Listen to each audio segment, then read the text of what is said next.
Hi Gemini, and welcome to your February 2024 horoscope. No matter what your personal birth chart looks like, February is going to make you feel some type of way.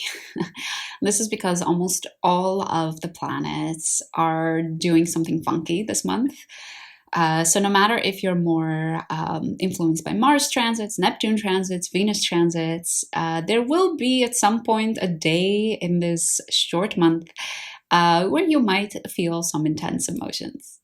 But let's get into more of a day-to-day breakdown of February. The nodes are getting activated on February 6th, and they're getting activated by both Venus and the Sun. Venus is squaring the nodes, while the Sun is trining and sextiling the nodes. The nodes are in your 11th and 5th house. Venus is in your 8th house, and the Sun is in your 9th house. So with the nodes for the next year, you're learning how to set boundaries, how to stand up for yourself and your future. And on this day, your ego is going to really want you to do that. Your ego might be getting hurt if you're not standing up for yourself, and it might be feeling really good if you do stand up for yourself. But at the same time, because we have Venus part of this conversation, you understand that you cannot go at it alone.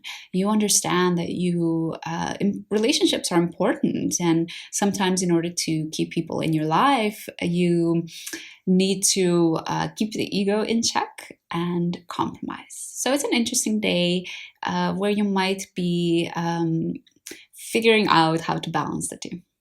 On the 7th of February, we have quite a few transits happening. So first of all, we have the Sun trining Uranus, Venus squaring Uranus, and Mars sextiling Neptune. And the houses that are being activated for you on this day are the 8th, the 9th, the 10th, and the 12th. So a lot of more outward houses. So you might really be seeing things happening around you that are triggering these inner emotions.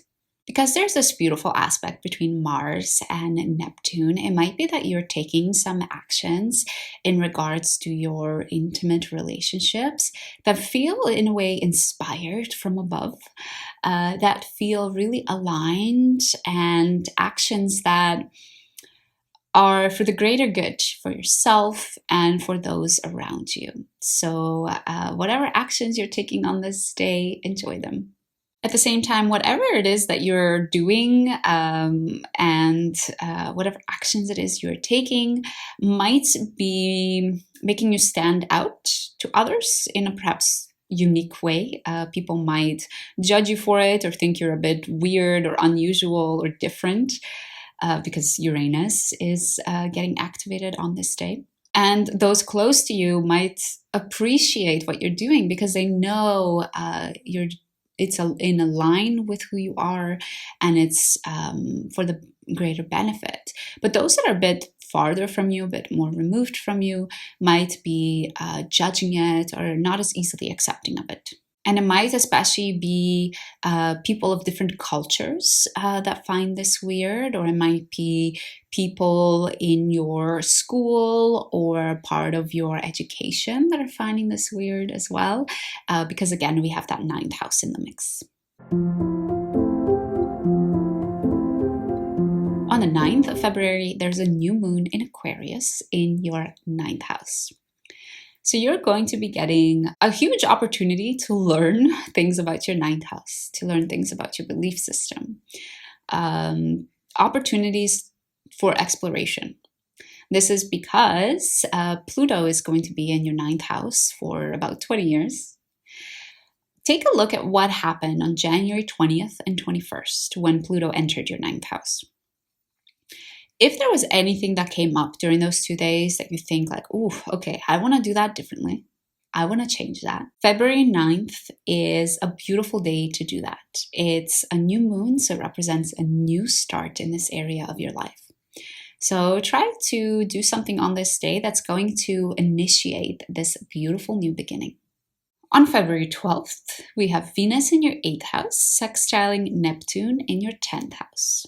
You've been getting a huge lesson in your 8th house because it's the sign of Capricorn. We had Pluto there for a while now. And you might have learned a couple of things here and there about how to really be vulnerable with others, about how to let things go, about sharing with others, sharing your emotions, sharing your resources. And this sextiling with Neptune is a really beautiful way to finish off all of these lessons that you've been learning. It might feel on this day like you're finally understanding what it means to be vulnerable and connecting with somebody else, the purpose and beauty in that. On the 13th of February, Mars enters your 9th house, or Aquarius, and as it does that, it conjuncts Pluto. Mars and Pluto together can be a lot of explosive energy, a lot of action. You might feel super motivated to just do everything. Be careful on this day not to burn yourself out, but also be careful on this day not to direct that energy towards things that don't really matter or things that are not going to matter 5 years from now. Really use that energy to improve your life and to contribute to a better life for you and for those around you. And just a couple of days later, on the 16th of February, Venus is going to do the same. Venus is going to enter your 9th house and conjunct Pluto. So it's a bit of a different energy because now it's with Venus. And specifically, you might find that you're getting triggered by your relationships. It doesn't have to be romantic relationships. If there's anything triggered on this day, parts of you that your relationships are revealing that you wish were hidden, parts of you that you don't want to accept are part of who you are, just take note on this day. It can feel quite intense, so there's no need to resolve it or try to fix it. But just take notes. And, Venus is going to conjunct Pluto again in about a year. So you'll get lots of chances to continue to show up in that story and to adjust it and show up in the way that you want to. On the 19th of February, the Sun enters Pisces, or your 10th house. So Pisces season is the last season of the year. And from March 19th to 20th, we're starting the new year because we are starting new in the zodiac with Aries. I recommend to take the following month from the 19th of February onwards to reflect. Reflect on what you want to let go from the last year, what you don't want to bring with you once the Sun enters Aries. And specifically for you, reflect on what you want to let go of in your career.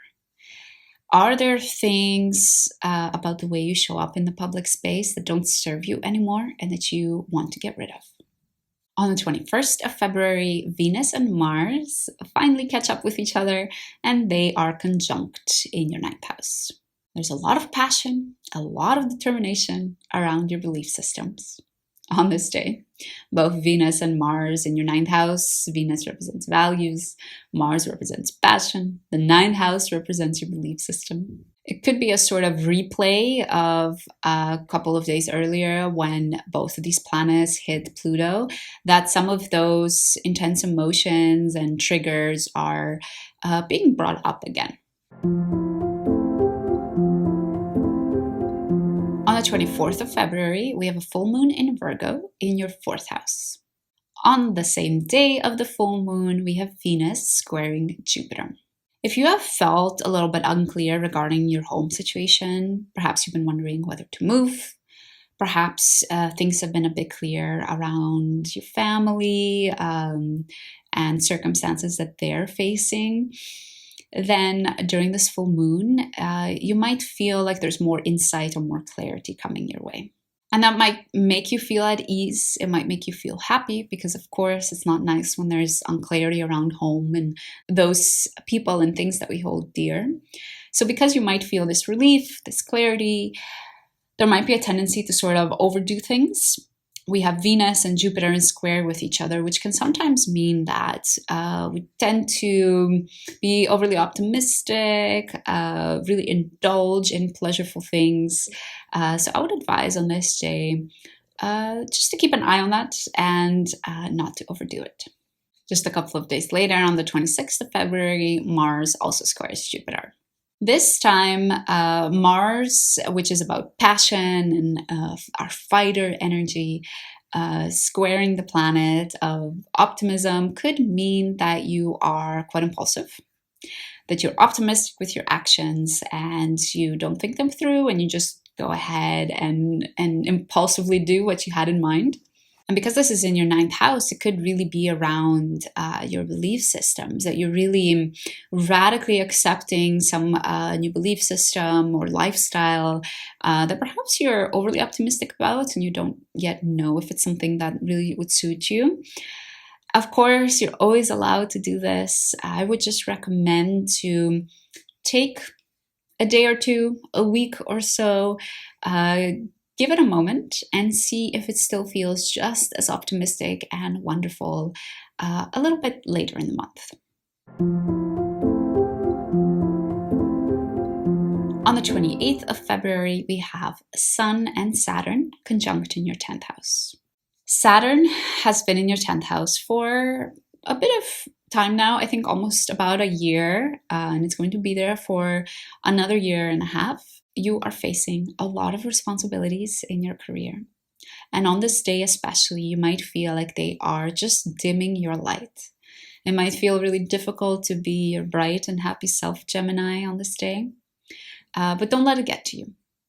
Keep in mind that Saturn just wants us to put in the hard work and then it will reward us. So if things feel impossible, know that there is a way out and just keep showing up day by day. And we close off the month basically the same way we started it, with a conversation between Venus and the nodes. Whereas we started the month with Venus and nodes squaring, we are closing the month with Venus trining and sextiling the nodes. So a bit of an easier aspect. And it's sort of like a beautiful play that the universe or the cosmos is giving us. The way I see it is it might be a replay of the way you started the month. However, while the beginning of the month might have felt a bit more difficult and there might have been some things being triggered that you needed to resolve, if you went ahead and did the work, if you showed up and you reflected and you were aligned with yourself, then you're closing off the month with a sort of resolution to whatever was coming up at the beginning of the month. You are closing the month off with a feeling of integration and a feeling that sometimes setting boundaries can help us be more aligned to ourselves and also strengthen our relationships at the same time. So overall, Gemini, there's a lot of action for you this month in your 8th, 9th, and 10th house. A lot of things happening around your vulnerability, around your belief systems, around your career, which can feel like a lot. That's already quite a lot of things to deal with. I really advise to take the next month, especially from February 19th onwards, to reflect. Reflect on what's happening in your career, what you want to take forward, and what you want to change in the upcoming year. Thank you for joining me for this horoscope. I hope you enjoyed it. And if you want to make sure you catch the March horoscope, then make sure you subscribe. I hope to see you again soon.